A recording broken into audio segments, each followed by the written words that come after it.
Erokamano nyakwara Ramogi kuom yiero Ramogi TV kaka wang' jowi makelo ni weche manyien kinde ka kinde ka koro gi thuolo ni waikore gi weche manyien mag migago. In gi thuolo mar orote machuok e laini maro mar ote machuok ma en 3-600. Mokwongo thuond weche. Chenro mar manyo commissioners mag IEBC ochakore ayanga ka PUT ochako piedho ji manoro kwayo. Kaunti sidhi medo omenda nyaka bilion 417 hiko omenda ni Mbadi onyiso komiti mar budget e od bura. Sama nwayudo kodra kes achiel ni nwatimo tracking to wayudo ni nitie ji adek manosetho gine mochari to wadhi e mochari wakawo samples. Ten kaunti ma Kisumo oyango ni ambululu mager manyicha nomuoch Nyando kendo nego ji adek en nyaldiema.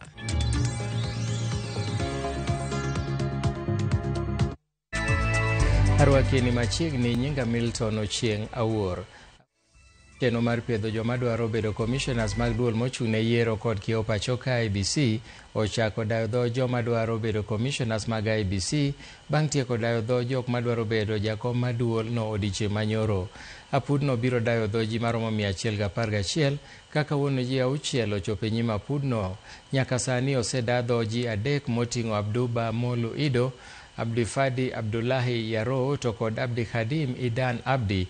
Gisani apudno dayo dho Abdi Nur Maalim Hussein mar winjo ni en yore mage ma kod lony mage monyalo chwalo ne duol mar IEBC. I can say it's fairly excellent. The public perception about IEBC. Public confidence? Yes. No, public confidence I can say is 70-30. 70 positive, 30 to the negative. What do you think are the actions of the previous IEBC that makes the chairman of Kenya perceive that the public confidence is low? Thank you, Mr. Msati. Public confidence is something you earn as an institution first. So why Kenyans have poor public confidence in the current IEBC is simply some processes within the election cycle is not clear to Kenyans. Especially the last time where the challenges we had was in the result transmission. So the ICT gadgets used by IEBC might be good, but to the public ear, the information is not with the public. Number two, why public confidence is poor is because IEBC, for example,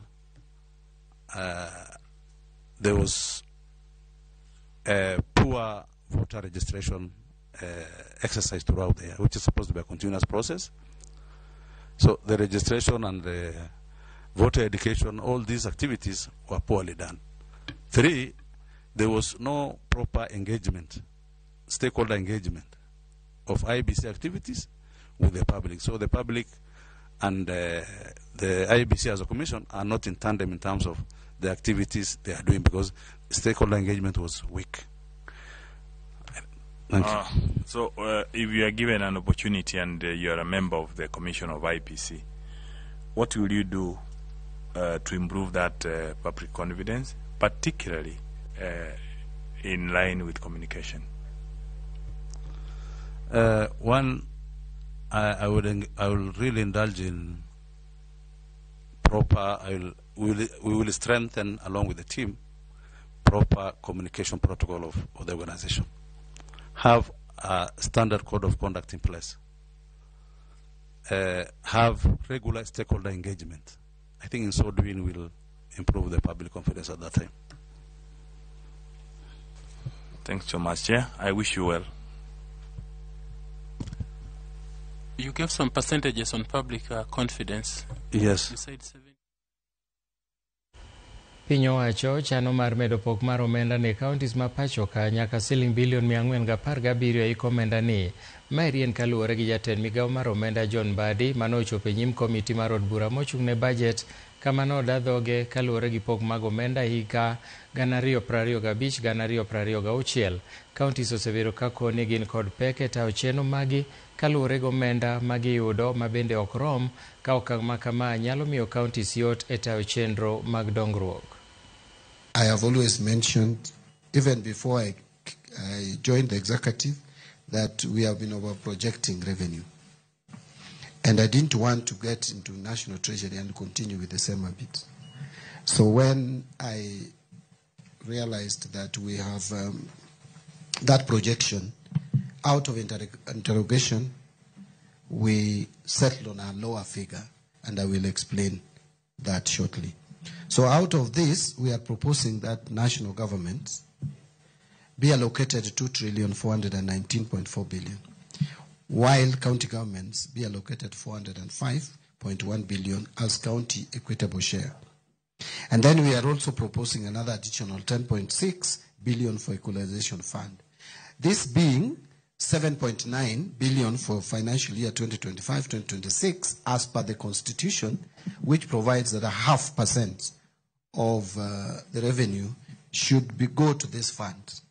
So if you get 0.5% of the latest or most recently audited and approved revenue of financial year 2020-2021 of 1,570.6, the 0.5% of it is 7.9 billion. So that is what we are proposing. But in addition to that, we have there has been arrears that should go into this fund, which we have not been able to disperse previously. And so we are proposing a 2.7 billion arrears also to be added to that fund to make it 10.6. Rumbi maluoro kwako aluora maloruk bang' achije moko mag njore manyo manore gi ligangla mag lweny monjo gweng' ma Korea ne location ma Silvia mokwalo diek 40. Nyaka sani obila osetimo pedha moreso diek 38 e kind 40 manyo kwalgo. Mana ndalo adek mokalo ruoth maloruk location nochiel gi magina mowito ngimane e rakruok mar mach manobedo e kind obila gi jonjore. Jatend migawo mar arita Kipchumba Murkomen ohum nono gi nek mar ruoth ma nyinge oseyangi kaka Victor Sebei.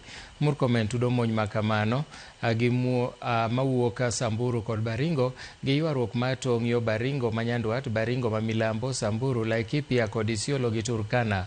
Oseo josiasa mowacho ni lando kwe godiechieng' to bang'e siayo tulo gotieno.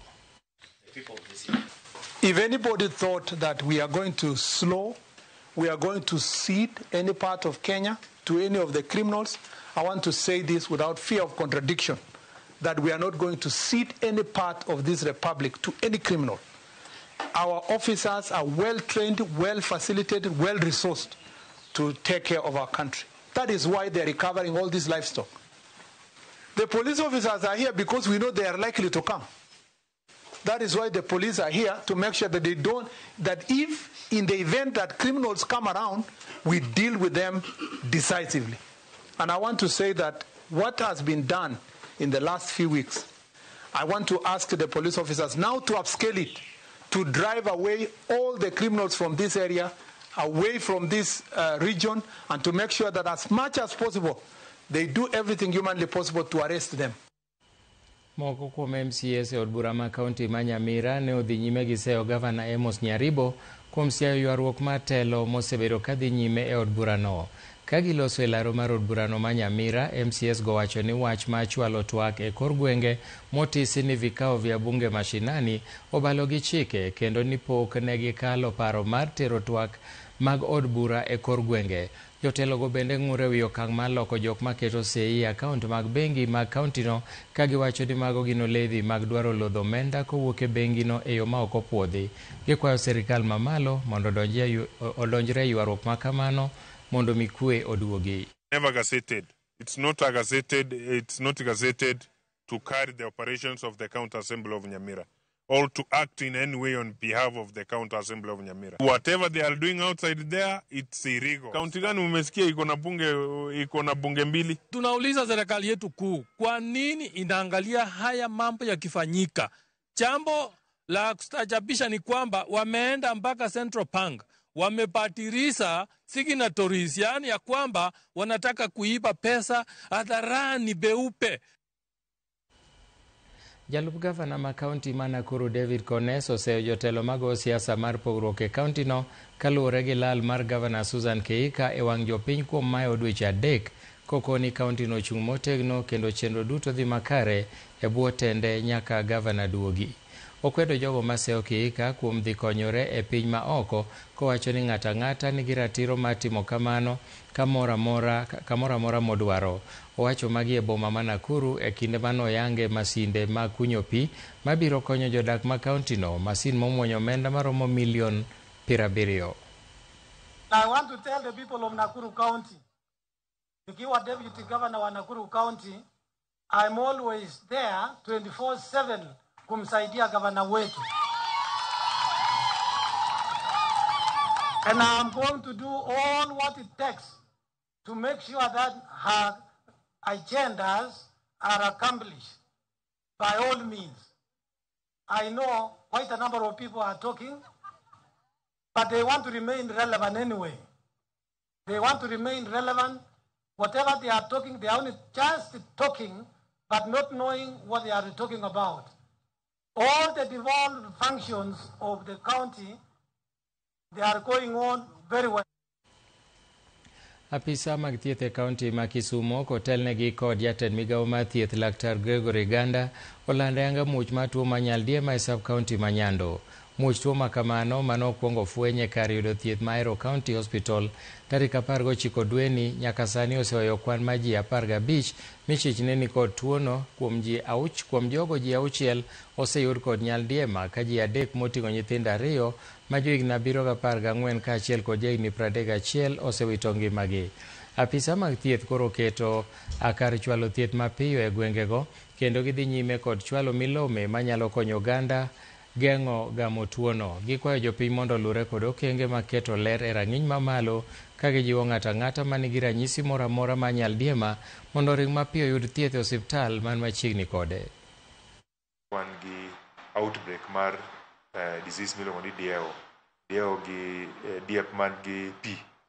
Waseyudo cases 15 sani, to achiel kuomgi obedo confirmed gi culture ni en cholera.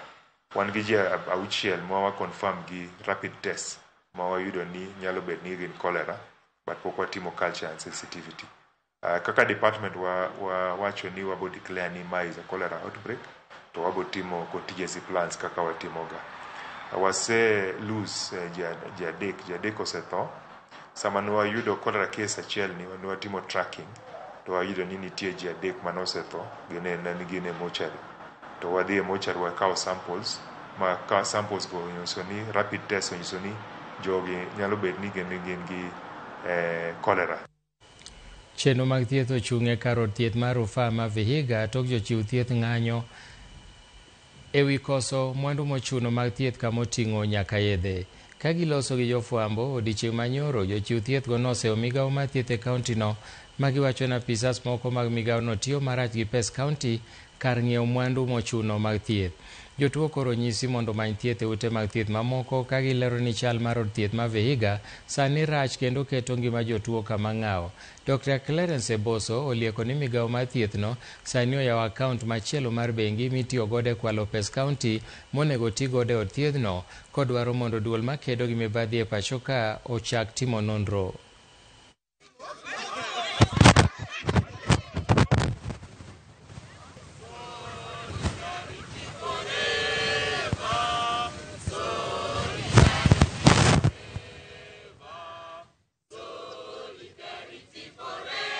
You know, at most of the time, when wananchi see the healthcare workers are on strike, they just think that health workers are just demanding money. This time round, we don't demand money. It's about the care. It's about my children. It's about my grandmother who was at that home. That love, that mama mboga who cannot even afford a CT scan to get services. Yeah. Health workers are supervising death instead of saving lives. Not because they wish to do that, but because those in power have decided to deliberately ignore buying the essential commodities that are needed for these guys to work. At VCRH here, essential medicines are missing. The executive committee members of the hospital management team do not even know how much money is in the hospital accounts. Every week we see in the hospital phones money to the tune of 700,000 being withdrawn and swiped to other accounts that are not familiar to the health professionals. Jok mamine kaunti ma Migori ojiw mondo dhi e klinik kaka owinjore kendo ginyuol e osiptende kaka yo mar geng'o thoe mag mine e kinde ma ginyuol. Maeri biro e kinde ma luoro nitiere ni kwan mine manyuol e osiptende e kaunti ma Migori odok piny. Jafwambo marwa George Juma keto e ler. Kaunti ma Migori achiel kuom counties ma pod kedo kod kwan mamalo mag thoge mag mine e kinde ma ginyuol. Lipot yango ni maromo mine 673 kuom mine 100,000 e kaunti ma Migori wito ngimagi e kinde ma ginyuol.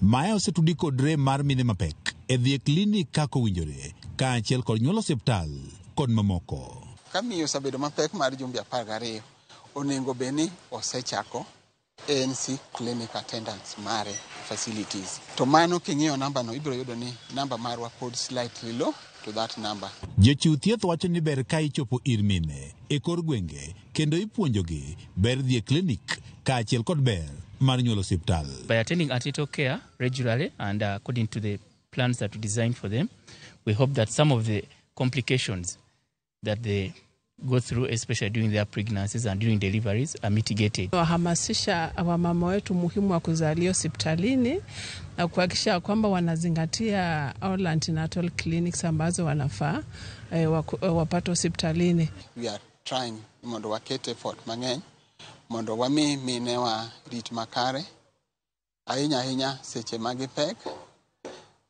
waketgi chenro makende mag clinic. Kata beni migawo mathieth e kaunti ma Migori kautende kod migepe mamoko oseketo maino maneno ni mine duto odhi e klinik kaka owinjore kendo mine onyuolo osiptal.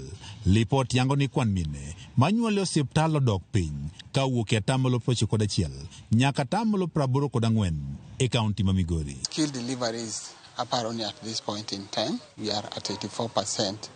Yeah, angeni wabedo a bit of a drop because in 2022-2023, I think our skill deliveries were doing at 91%. Madhara ni mengi ambayo mama anaweza kupata anapoenda kuzalia kwa Nyamrera. Mojawapo mama anaweza kupoteza maisha yake kwa sababu kuna zile complications ambazo zinajitokeza mara nyingi ambapo Nyamrera si rahisi agundwe. Apisa mochung' chenrogo mag nyodo kar reproductive health e kaunti ma Migori Joseph Okidi wach ni kwanni odok piny nikech midhieche ma ikelo kod okma manyien mar thieth ma ong'ere kaka SHA kod mamoko. Ma otimore ahinya sama na wane gi weche mag transition from of course the Linda Mama or NHIF to SHA. Many mang'eny actually are not coming up to deliver in the facility with the fear that they will be asked to pay for the services. Okidi wacho ni kata bed ni pon nitiere pek e tiyo kod okma mar thieth e osiptende mantie e kor gwenge mabende koro miyo moko kuom mine luor dhi e osiptal kaka migawo giketo okenge mar neno ni mine duto onyuolo osiptende. We still need to do a lot of advocacy in the community so that mothers acknowledge that the service SHA provide is comprehensive enough, just like the Linda Mama used to cover them, so that when they come to the facilities, they will not pay for services. Migawo mathieth e kaunti ma Migori wach ni thoth mine ma wito ngimagi gin mago ma ochopo osiptal mondo koro nyuol ka osedeko. E kinde mar dweche 2 mokalo, mine maromo 6 osewito ngimagi e kaunti ma Migori e kinde mag nyuol. Pregnancy ok en tuo kendo konego bed ni miyo tho nikech en pregnant. From the month of February up to now, nwaluso mine 6 sama na ginyuol. George Juma, Ramogi TV, Migori. Apisa magarita e kaunti ma Isiolo manyo gi liyo achich moro mapok oyangi manochielo gi magina MCA ma Burat Nicholas Lorot nyadiriyo odhiambo manyoro kendo oringo. Koyango masirani, jalup komishona mar kaunti ma Isiolo Christopher Siele olero ni Lorot nyoni kanyakla kod MCA ma Oldonyiro David Lemantile ma bende en jalup spika mar Isiolo e magawa moro e boma ma Isiolo kendo ne owuok oko mar go simu e kinde ma masirano notimore. Kata kamano Lorot no nyalo riembo nyamburko ne nyaka e tesendo bila ma Isiolo kama nochiwe ripot kapok nochwale e od thieth. Anaitwa Nicholas Lorot Ewoton.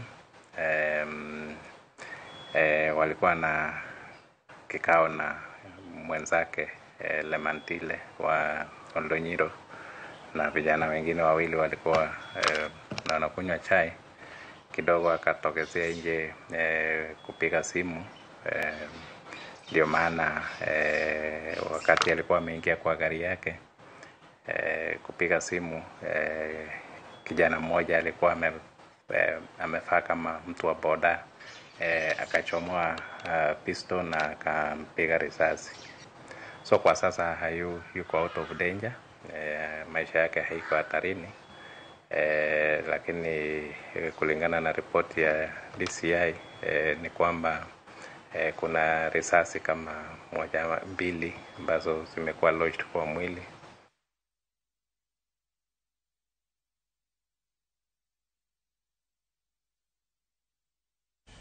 Erokamano kuom medo kete Ramogi TV. En thuolo mar kawo yweyo mokwongo e migago. Kapok adhi e yweyo, aneno ote ni jaka Black and Pascal Olajo kod retired teacher Gideon Masoro ka wantiere Kabondo Nyasore School. Wayudo weche manyien e makare kendo ler ahinya. Nyaringa Alfred awinjo migago maler ahinya ka ntiere Ungo e Karungu gi jarana Phoebe Pamela Onyango ma Tanzania. Kaito machielo bende an Pastor Mondi Otiche mar Gemo Nyinyore wacho ni en gi jaode Sara Atieno gi Archbishop Odhiambo Gura gi jagoro Samuel Atongo. Kaito bende Otieno Akech kawuok Gem e Kawanga B, akiani Kawango B, akiani Kawanga B. Wacho ni Milton aneni Ramogi Mbadi en wuoi motegno sasawa. Kaito machielo bende Otang Obunga Pumbi gima nyalo wacho kuom SHA en ni propaganda ni e iye, jotuo sandore to sirikal puoyo kaka SHA tiyo. Nyakora Mogi na monda kawo yweyo mokwongo, ka waduogo wabro dhi nyime gi weche manyien. Kik idhi mabor.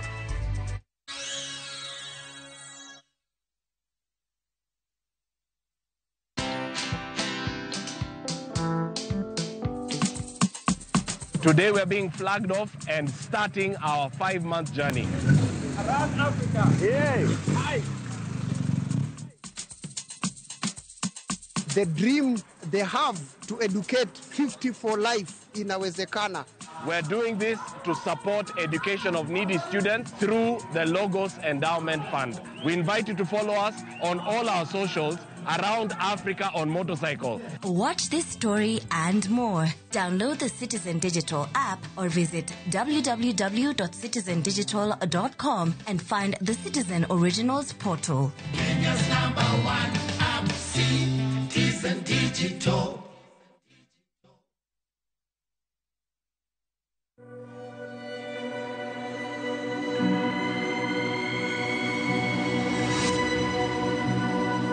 People come to me and they say they get discomfort when they have ice cream.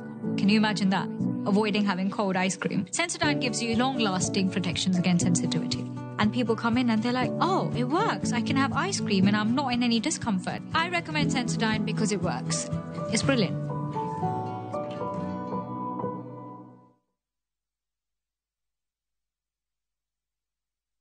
Matich matek manadeni. Nanunua dawa nikidhani itamaliza nyasi na makwekwe. Sasa ona hii. Nyasi imemea hata kusina mahindi. Ni shida gani hii? The big question tonight. Kwa jirani mbona inameremeta? Acha nikomuuliza. Anatumia nini jamii? Wajiro, ile dawa tulinunua iligonga dipo. Bwana Mbodi.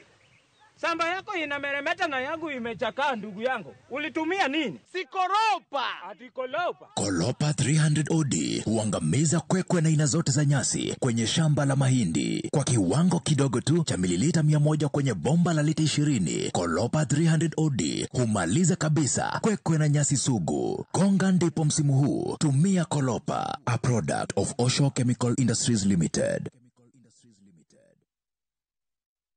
Join us for an unforgettable journey to the world's largest trade fair, the Canton Fair in Guangzhou, China, from 15th to 27th April. Explore thousands of products, meet global suppliers, and experience China's rich culture. Enjoy guided tours, shopping, and local experiences, all while discovering new business opportunities. Enjoy this and more in 9 nights and 10 days, starting from $2,450 per person sharing. Visit viewtravel.com or call and WhatsApp 0703-254-254. View Travel. Dream. Explore. Discover.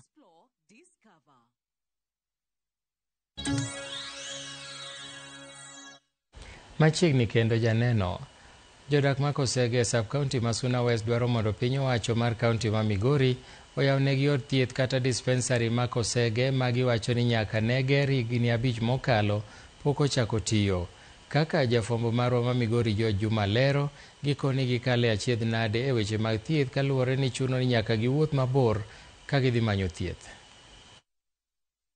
Osiptal kata dispensary mar Kosege mode sub-county ma Suna West en achiel kuom utego mag thieth mane oger kod 10 county ma Migori higni 5 mokalo mabende nyaka sani koro pok ochako tich. Gedo mar osiptal ma Kosege ne okelo gen mathoth ne oganda ma osudo kamanyo thieth mabor, kata kamano geno ni koro pok ochopo. Gi law thieth nikech sani wadhi mana Migori, to Migori no watiyo gi fair. Mondo wanyuol e kor gwenka ginyuol mana e pap. Osiptal ni waseng'iyo ndalo mang'eny onyalo konyo, otamore konyo wa nyaka kawuono. Stima kende onge. Anakwayo kata intellectual opio wandaye. Stima onge gweng'ni, to magi gik manyochwa mor ni wadhi yudo. E seche magirito mondo koro 10 county ma Migori oyaw osiptal ni, jodak ma Kosege osebedo kalimo osiptal ni kendo keto ler kaluwore kod hera kaachiel kod geno magintiere godo kuom osiptal ni. Waneno ni mondo wayaw osiptandwa mondo wabeti mondo okonywa. Kaka osiptal chalo, osiptal oyugno. Sani olokore mana lodge ema ji ema ninde. Wawacho ni enough is enough. Osiptandni nogere higa 6 mokalo. Right now onge kata gima osetime. An awaka machiegni kabisa. Kendo nyocha ka machiegni ka jaoda onyuol. Ma nyathi otho. Made beni osiptandni tiyo. Nyathina dok otho. Jodagi ma Kosege ywago pek moyudo thieth kakoro gidwaro mondo koro 10 county ma Migori koro tima piyo mar yawo osiptal ni mondo giyud yot e yudo thieth. Seche mwatuo kaka an wala Migori, to Migori boro ewo kaka wamkunge mutini. Koro kwadwa yuri ng'ama dikonywa. Osiptal ni nochake chon, to ne wan gi kwayo makende ne jo county government mondo mi osiptal ni tieke, mondo mi bed ni wanyalo yudo thieth kama chiegni. Kata mana mine manyuol inyalo yudo ni miyo gik manyuol nyake yo nikech osiptal onge. Kennedy Okinyi menyede gwego ma Kosege wacho ni gitiyo kod omenda maromo siling 700 e yor wuoth ka gimanyo thieth e osiptende mamoko mayudore e gwenge kaka mago mag Kaler e sub-county ma Nyatike. Mon koting'o ich walagala wanyake piny Kaler gotieno ka mudho lel ka koth ochwe en chuodho ma piko goyi piny. Kudhi ga piko, japiko dwaro siling 800 kidhi kono. 10 county ma Migori wacho chenro mar yawo kuonde thieth kata dispensary ma osekwamo kuom higni mathoth koro dhi nyime. Gavana ma Migori Ochielo Yako mane wegego ma Kuria West juma mokalo bang' moko kuom jopiny ne kwayo mondo yawnegi achiel kuom ute thiethgi e gwego ma Kuria West ne osingo ni ute thiethgi idhi yaw machiegni. Mimi ningependa kusema serikali ya jimbo hili ya Migori vile mmeomba tufungue hospitali ya hapa tutafanya. Serikali ya eneo hili vile kina mama wako hapa tunawatambua na sisi tunafanya kwa pamoja na viongozi wote. George Juma, Ramogi TV, Migori.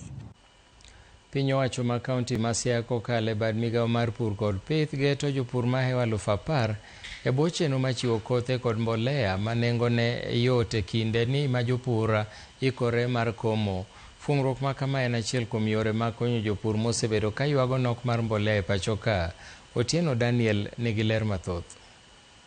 Kalore gi jatend migawo mar pur gi pith e kaunti ma Siaya, Sylvester Kokoth, iseyudo mbolea tan 72 kaachiel kod koth bando tan 40 masani gichwalo ne jopur e kauntino nengo mogonyore. Oyango ni e bwo chenrono bad migawono chiwo koth bando kilo 2 gi shillings 400 ka kilo 10 mar mbolea gichiwo gi shillings 600 kende. Pur mar higani wang'ni kaka sirikal mar Nyalore ma Siaya nyocha wanyiewo kodhi mar oduma maromo tan 40. Mbolea bende nyocha wanyiewo tan 72 ma bende opog sub counties duto kende wards wa duto. Chenro mar pogo ni jopur magwa kodhi kod mbolea magidhi tiyogo e puothegi e ndalo mag pur mar higa. Okoth maolo sekinde ma ochiwe kodhi e apis ruoth ma Karemo mayudore e sub county ma Lego Usonga okoni kopogore kod koth bando bende gichiwo tan 3 mag bel, kothe mag pamba kaachiel gi tan 10 mag sunflower. Luwo ni sirikand kaunti ma Siaya oketo omenda maromo milion 30 e chenrono. Mopogre kodhi mar oduma wapogo almost tan 3 mar kodhi mar bel miluongo ni gadam. Wapogo tan 2.5 mar kodhi mar olayo iluongo ni green grams. Kokoth koni piny owacho ma Siaya chiwo thuolo ne jogo maloko ohala mag gik pur kata bedo ni gibende gitayo chenro ma kamano mondo mi jopur yud gik pur e nengo mayot. Tadwaro mondo anyis jothurwa ni subsidy program ok en mondo wariemb private investors kata jo maloko ohala e weche mag uso kodhi, uso mbolea kata jogo man gi tingni mapuro ni jopur. Ne wan kaka sirikal ka tingni wan woko kanyo to kodhi wa kod mbolewa be wamiyo jopur e nengo man piny.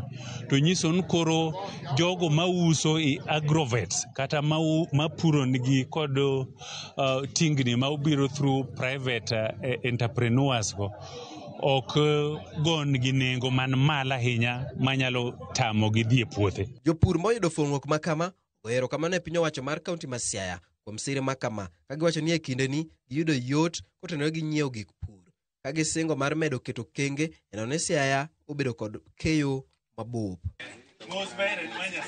Otieno Daniel Ouma, Ramogi TV.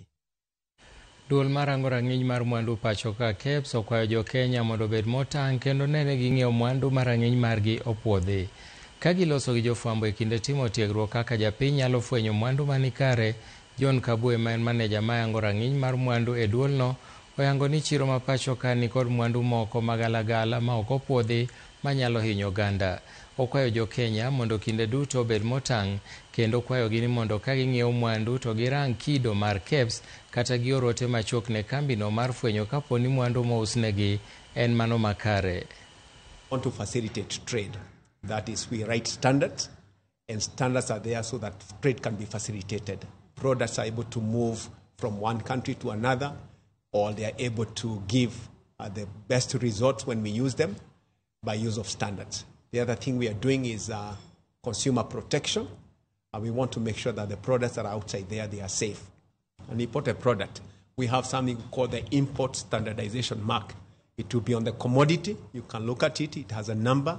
That is a UCR number. That is unique number for that commodity. That is based on the import documents that were brought in. Before you make a purchase, verify whether that product is certified with the Kenya Bureau of Standards. You can do this easily. You can go to an SMS code that we go to the Safaricom, if you have a Safaricom line. And then you can just send a message to 20023. And the message there is SM hash. And then you look at the permit number below the S mark there, and you send it, it will return a message. Sirikal ma kaunti ma Kericho olando chako chenro mar puonjo dhok mag pinje maoko e kuonde tiegruok mar tije lwedo kaka okang' mar konyo jopuonjre ma nyalo biro yudo tije pinje maoko. Kolose skund primar ma Kalia e kinde goyo kogno Girimiti e kind sikundno kod mbalariany ma Nairobi, Gavana Eric Mutai owacho ni okang' ma kamano en achiel kuom okenge mag iko jopuonjre ne thuolo mag tije pinje maoko bende. Mutai omedo ni Mairi bende otenore gi lek mar kauntino maneno no jende yudo lony mochuno mabiro chiwo negi thuolo e konyo tego uchumi mar piny mangima. I believe that by learning Mandarin, it will open the gates to our children here. So that as they learn Mandarin, as they learn China, they are then immersed in the Chinese civilization and culture. And out of this, they will be able then to be accepted globally, not only in China, but also in friends of China across the eastern part of Europe and other parts of the world. So what we are doing today is so significant. It is so significant that in years to come, it will be, it will be ringing in our minds that you open the space for our children to get access to the global world. What the MOU also comes along with is that in due line, Kali Academy will be nominated, will also have an extension of the Chinese classroom here. A Chinese classroom of Tianjin Normal University and the Confucius Institute at the University of Nairobi. So it's a great tidings. Your Excellency, had you heard what Professor Wan was talking about, it also comes with a lot of tidings in terms of scholarships. So your people here in Kericho County will be privileged in due time to get sponsorship to universities in China. Bengi maduong' mar piny mangima World Bank omako rekod migawo mar tuka kit oganda, chwech kod rowere e kaunti ma Kisumo. Ochako chenro mar miyo rowere yuto kaka yo mar neno ni odwok piny midhiero mar nok mar tije pacho ka. Kolosi wang' jowi mar Ramogi TV, jatend migawo mar tuke e kaunti ma Kisumo Beatrice Odongo olero ni chenro ni madhi kawo higni 5 geto rowere manie kind higni 18 nyaka 29 kod 18 nyaka 35 ne rowere man kod ng'ol. Omedo jiwo rowere mondo ti kod sirikal manywanda ka girwako chenro mokel kod sirikal. Sama wawuoye ni model mar business oseyaw. Koro mar business model en mimiyi pesa moro minyalo timo go ohala tiduoko gi interest mani piny. Koro adwa ni mondo encourage joma tindo e Kisumu County. Kwa ng'iyo namba mar joma onego benefit e project ni gin ji 820,000 young people e Kenya mangima. Project ni en project matimore for 5 years. To obedo implemented. The training manual will be ibiro time in cohort. To the business model to is on. Manyak kata sama wawuoye ni oseyawe. Ma inyalo diyo *254# tidhi e Nyota project. Koro wa encourage young people. Kisedhi through ma Nyasaye okonyi miyudo on the business model, idhi ma samoro yudo pesa. To sama itimo training, enroll yourself. Mondo inyalo yudo training koni, to training no iduogi timo go biashara gi pesa mani kawo kar business model. Kwan mar rowere maromo 65 ma onge kod tije e piny mangima Afrika ni koda kwan mamalo ma ka piny Kenya to nigi rowere 6.10 mabere onge tije. Kaka Judith Omondi leronwa, atamalo 28 kende mag rowere ema yudo tich kaluwore gi lony mar somo magin go. Wuok tich jumani rowere ne obago ng'anyo maratipo mar sundo piny owacho mondo mi omany yore mag miyo rowere tije e pachoka. Picha ma ogol makare kod riwruok ma ok mar piny owacho mar Zizi Afrika. Ripodni ne okawo pach jopiny ahinya to kadho wadh nam chumbi. Ripodni yango ni e piny mangima maromo rowere 65 onge kod tije ka pinje mag Afrika ema otelo e lai manyime. E piny Kenya e kwan mar rowere 10 ma ogulore kumoro achiel, 6 kuomgi onge tije, kata bed ni rowere ma kwan gi ng'eny e pachoka kipimo kod joma moko. We wrote to the county government of Nairobi, addressed to Governor Sakaja, told him to give us access because we were bringing in young people who are unemployed. The county told us to pay. How do you tell people who are unemployed to pay? E kwan mar rowere ma yudo tich, atamalo 55 miyo tich kokalo kuom anyuola maggi, osiepe kaachiel gi jokanyo mag kambi magiyudie tije. Atamalo 43 wuotho ka gimanyo tije magiyudo. Atamalo 28 yudo tich nikech lony magin go, ka atamalo 25 to ikawo kowuok kuom kembe machielo matimo tije machal kod kembe magidonje. Kenyan government has conspired against the youth of Kenya. You can see clearly that when they post job applications, they say that you must have 10 years of experience and above. Where are we getting 10 years of experience and above? Kata kamano maondiki bende ok budhie tijegi. Thothgi iweyo tich nikech weche ma opogore. Ma otelo e listi en bedo ni osara ma imiyo gi puot, ma oting'o paro mar jotich atamalo 13.5, atamalo 12.6 dar, ka dhi e taon mamoko, ka atamalo 10.8, to weyo tich mar rito ngima mar anyuola gi weche mamoko. 70% mar rowere matiyo kaluwore gi ripodni ichulo osara mar Sh20,000 dwe ka dwe, kama ichulo mabet odhuro to yudo Sh40,000 nyaka Sh50,000. Ripodni oyango ni rowere ma indikogi ok yier tich maluwore gi kit somo magisomo. Thoth bongsa ahinya to manam chumbi gin rowere ma otimo digri, ka thoth tije mamoko kaka lony masani, e kind mamoko to thothne omak kod jopuonjre mag TVETs. Judith Omondi, Ramogi TV. Eseche ma sikunde chiegni loro kendo dhi e yweyo mata mokwongo, apisa mag arita e kaunti ma Trans Nzoia otimo pedha moyiedhi machoko kendo wang'o masinde mag opunda mar kambi mar Loto. Komishona mar kaunti no Gideon Oyagi owacho ni apedha makamano mosebedo katimore kuom thuolo mar dwe achiel geto mathego jopuonjre kod rowere mar wuok oko kendo goyo punda saa ka saa, ma bende itudo gi kelo midhiero mar omenda kod dang'ni mar paro. Oyagi omedo ni goyo punda oserocho ngima kaachiel kod ketho kit rowere kod jopuonjre mathoth kaluwore gi bedo kod gombo madwaro omenda mapiyo piyo. Na utaratibu ni kwamba kuna ile Betting and Licensing Board ambayo inatakiwa kupeana idini ya kufanya hii biashara. Lingine lazima upate idini kutoka kwa County Government of Trans Nzoia.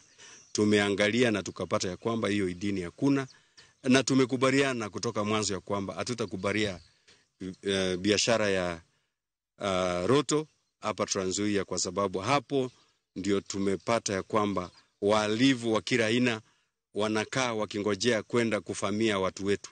So tunataka kuhimiza watu wetu ya kwamba wacha tufanye biashara nyingine ili tuweze kuokoa maisha ya watoto wetu, tuweze kuhakikisha watoto wetu wameenda shule, na iwe ni njia moja ya kuhakikisha usalama wa jamii ama ya watu wa Trans Nzoia. Duol maga weche mag teko pachoka EPRA ogolo ripoti e chal mar sekta mar teko e pachoka e higa morumo ni dwe mar 12 higa mokalo. E romo margi kod jofwambo e boma ma Nairobi, duol nolero matut nonro e kaka teko mar stima, modhi, gas kod kit teko ma itiyo godo nyadinwoya kata renewable energy osebedo kitiyo godo oganda e pachoka. Kanoloso e romono, jata tije ka duol mar EPRA Daniel Kipto owacho ni sekta mar teko en mano malokore kinde ka kinde, ka bende nitiere dongruok mamiyo nengo kit tiyo kod teko bende bedo mayot.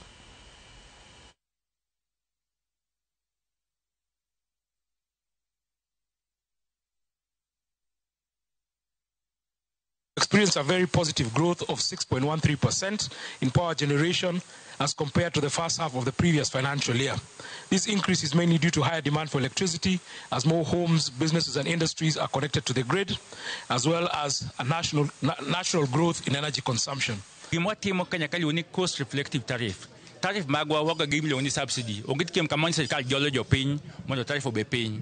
Kuro ban kaka EPRA wagolo try tariff makilo stima ne jo piny e yo ma ler, e yo maksenyo mokata mana gik mwatimo geri, gimo wagolo statistics makawuono mondo gizo piny ler mag weche geri. Gimo wapando onge, timo giso ni stima ong'iew gi bei makama, to stima chiopo nyo Kenya gi bei makama, to mae maka kuwa poge mondo kosima ka konsimo chul bei mang'enya chulo nero. Dongo nitie mang'eny e sekta ni wasenyo kaka mana gima luongo ni peak demand. Tieni stima mang'eny ahinya ma jo Kenya tiyogo osedongo masani ka wan gi megawatt 2,316 kaka odhiambo kodhiambo stima jo Kenya tiyo mang'eny ahinya. Kuro manya kami kwa compare kwang pimo gi jirani wageri wasedongo mbele jirani mamoko. Sirikal mamalo koro idwaro mondo ne ni jodak ma Taita Taveta bende oyudo bath omenda mikelo kod jolimbe e kar rito le ma Tsavo National Park. Riwruok jodongo ma Taita Taveta wacho ni sirikand kaunti no osebedo ka rito mondo ketie tim chik mane owacho ni sirikand kaunti no onego yud atamalo 50 mag yuto miloso e kar rito le no. Kaluwore kod jaloso e lo jodongo Kalan Mwariga, jodak ma kaunti no ero osebedo ka rito mondo sirikal mamalo ochop kare singo makamano, kaka kamano nyaka sani pok gichopo singo no kare. Nafikiri tulitembea naye Taita mzima hii. Hapa hao ni vijana ambao wengi wanataka kazi hapa nyumbani kwao, ila hawapati fursa hizo.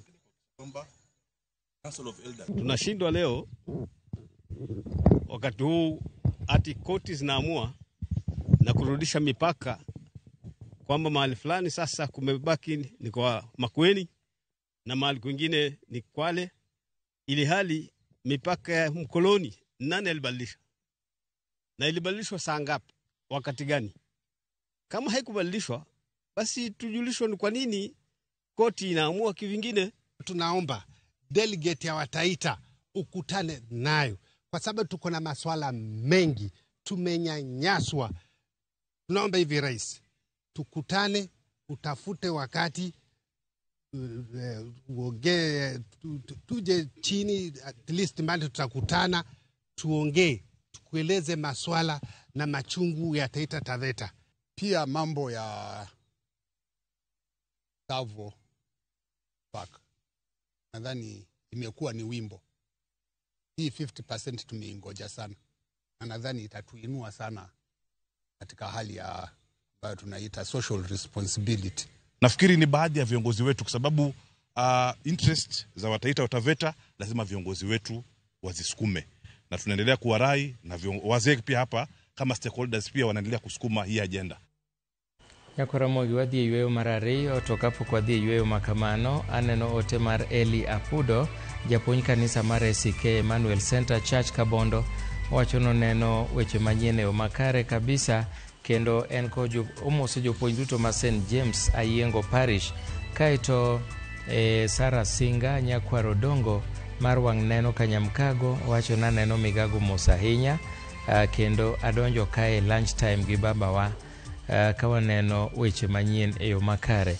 Mano chieng' Wuod Angugo, PM anego wajaka Black. Okinyisa kama inti Wuod Angugo, kama pi nego we. Ann D kutoka Migori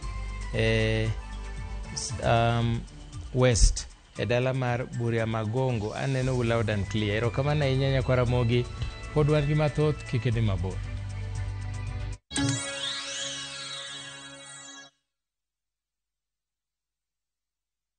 Kuwa rubani, fly the skies ukinonesha wallet. Play the aviator on patapata.com and win big in seconds. Not for persons under the age of 18. Authorized and regulated by BCLB license number 447.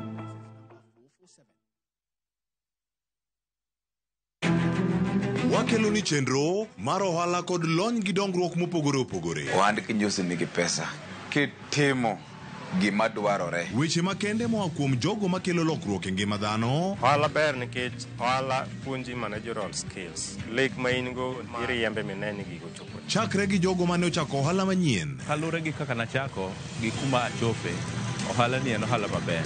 Nyaka jotelo molony e timo ohala. Akwajo jodala wate odogi ohala. Ne pek mane gikalie. Pod waonge uhuru mar ohala. Loch mane giyudo kod kinda mane gitimo e manyo gik mabeyo beyo. Ka jaohala ok inyal chako project ka ionge gi market. Tudri gi Cleophas Oluoch e ohala gi mwandu. Tich Ang'wen ka Tich Ang'wen chakre saa 1:45 otieno. Bin pirumo ni kendo gi Power Tank kikibedi kod kibaji mar nok mar pi. Power Tank sani osesidhi e nyadhi mar Super Brands nikech ber mare kod rang'iny mar loso mare. Power Tank olos kod gigo mantie rang'iny mar gigo miloso gik ma ikane chiemo. Ochayo chieng' en plastic moluor nyadiriyo mondo mi odak aming'a. Obiro konyi ka tindo higni 10 to nego odak kuom higni 30. Wakeli tangi ma inyiewo kodwa nyaka kama intiere nono monge chudo moro amora. Inyalo nyiewo mari online kata kiyo atolna mar 077 900 000. Moridu mari kawuono. Feel and chill with the Power Tank.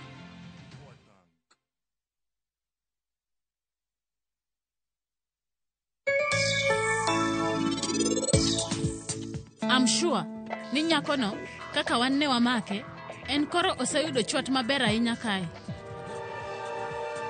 Ining'ang'o, chiemo ni beda mana mamit kaka tie sos. Kaone, icham.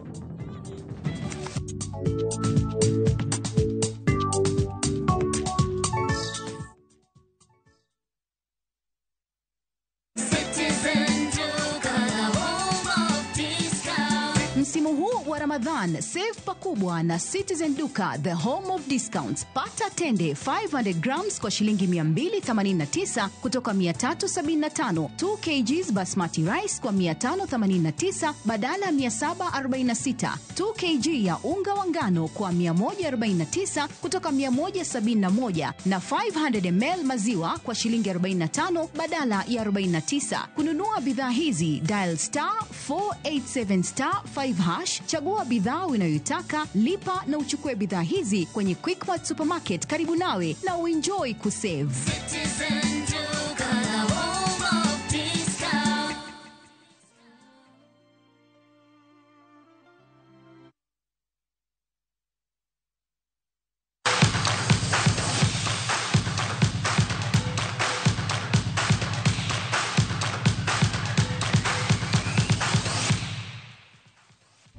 Chimag tuke ni Kenya koro nigi midila ariyo mag Goldi tok Francis Chepkoech Bowen nelo midila mar Goldi mar ariyo e piem mar ng'wech mar mita 300 kidieny mar M50 e ng'we mag Masters Athletics Indoor Championship madhi nyime e boma ma Florida, USA.